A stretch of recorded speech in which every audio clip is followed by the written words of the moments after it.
February 10th, 2001. Scarcely 2 weeks had gone by, and already we were on our way back out to work in the cave. We admit we have become, a little bit obsessed with the idea of getting through the passage. And unfortunately, that may be a sign of how exciting our lives really were. It's not that we think that this is going to be something great beyond the passage. We just like the idea of being the first humans on the face of the planet to set foot in a virgin part of the cave. Although, if we found a hidden treasure, that would be fine with us. Anyway, we got a late start and drove part of the way in the dark. When I tell people that I go caving at night, they wonder why. They don't stop to think that it's always night once you're inside the cave. All the way out to Mystery Cave, we talked about new ideas to speed up our work. B also told me he talked to some other caver friends, and that he came up with an explanation about the rumbling noise. They thought it might be the sound of water deep within the cave, possibly a waterfall. They couldn't really explain why the noise seemed to come and go, and to me, it's just one more reason to get through, so we can solve this mystery. This trip, we took B's dog, Whip. She's a Jack Russell Terrier, and I wasn't at all concerned about taking the dog into the cave. We've taken her before. She answers the call of nature before we go in, and then waits until we get out again. Also, she's well-behaved inside there. We simply had to lower her via custom-made harness until she reached the bottom of the main drop. Then she negotiated the rest on her own. She loves to explore, but thankfully won't go out of our sight. She doesn't have a light attached to her, so she has to wait for us. Another reason I didn't mind bringing Whip along was because we planned on putting her into the small hole and see how far into the passage she would go. That might give us an idea of what's on the other side. We knew that if there was a drop-off that we couldn't see, the dog would turn around and come right back out. We thought we might have to do some work on the hole before even the dog could get through. Despite working in the dark of the night, we were able to rig up and get down pretty quickly. We didn't take as many tools as last time, and plus we even left some in the hole so we didn't have to haul them out and back in again. I did manage to get out 2 more batteries for the drill for a total of 4. Also a few more good masonry drill bits. Even with the dog, we made good time getting down. Then something bizarre happened that I can't quite explain. See, the dog began exploring as soon as we let her off the rope. She was in hog heaven, sniffing and darting about around our feet. She would run from one person to the other as we made our way to the work site. At the point the cave splits into 4 passages, the dog seemed to run out of juice. She just stuck right by either B or myself. That seemed kind of odd. Well, anyway, as we progressed further into the cave, she would only stay by B. She seemed edgy, like she saw something she didn't like. As we approached the short drop-off before the hole, she stopped and would only come further after we coaxed her. The hair on her back stood on end.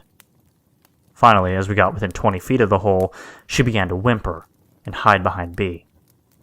Her tail was now between her legs, and she was cowering down on the ground. Strange. I've personally seen her square off with dogs twice her size, but now she acted as if Satan himself was lurking in the darkness. I figured there must have been animals that used the cave as a home, and Whip smelled their scent. Too bad it upset her, because there was no way she was going into the passage after that. We decided that with this new development, the nervous dog, of course, one of us would work while the other stayed with the dog a few feet away from where we normally rested. We got right back into our routine of drilling, hammering, etc. With our extra supply of batteries, we were able to really push hard on the drill and not have to worry about using up the batteries. This didn't make our work any easier, but it did speed things up a bit. Progress was still slow, but I really didn't mind. My journal goes on for a while about the progress we were making. The entire time we worked, Whip did not move. She just laid there on the rope bag, shivering. She would whimper from time to time. One thing I didn't think about at the time was that she would not take her eyes off the hole. We should have been more observant of this intuitive animal. We were on our 4th battery when the second bizarre thing happened to us. B was working. He had just finished drilling a hole and was getting ready to hammer the bullpen when he stopped and looked into it. I was kicking back, almost asleep, and hardly paying any attention to B. He had a light by his side to illuminate the work area. I could see in the eerie glow a puzzled and intense look on his face. He looked over at me and shook his head. I asked him what was up, and he said that he swore he just heard a strange noise emanating from the hole. He said it sounded like rock sliding on rock, sort of like a grinding sound. I assumed his ears were just ringing from the drill. He didn't wear any earplugs this trip. And he assured me that he heard what he said he had heard. I didn't have an explanation, so I just went back to dozing. B sat in the quiet of the cave for a long time before he resumed work. Also, he would stop from time to time to adjust and just listen. B is very grounded, and not one to pursue some imaginary sound. I do believe that he did hear something, but I'm not too concerned about what it was. I assume we'll all figure it out once we just get through the passage. The final battery lasted another hour or so. We were sitting around talking about our progress when I decided to see if I could get my head through the hole. My head easily fit, but there was no way my shoulders were going in.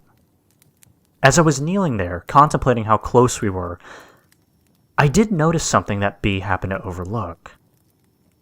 The wind had actually stopped. In all of the times I've been in the cave, I have always felt the wind blowing.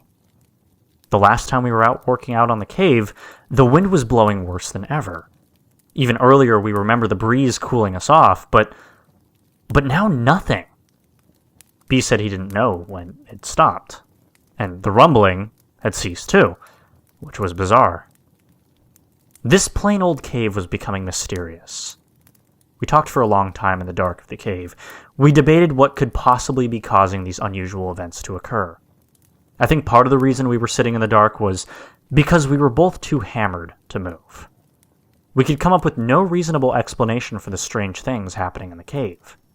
And after sitting for at least a half hour, we slowly loaded up our gear and started for the surface. Whip couldn't have been happier to get out of there. Once again, we left some of the tools in the cave. We just put them in the hole. Not enough people used the cave to worry about, and plus, we were too tired to care. We made a lot of progress this trip. It helps to have the extra batteries. We still have a long way to go, but it sure is nice to see how far we've come. The rest of the journal entry talks about climbing out of the cave, getting a room at a motel, and crashing. Suffice to say, we were beat. In retrospect, I can't believe how casual we were about everything that was happening in the cave. At the time, the only thing we could think about was getting into the passage. Everything else was just a minor distraction. I do recall thinking that it would have been nice to get in and see how the mechanics of the cave worked, where the wind was coming from and what was making the noise, etc. But now, weeks later, I think of my ignorance and naivete, and just shiver.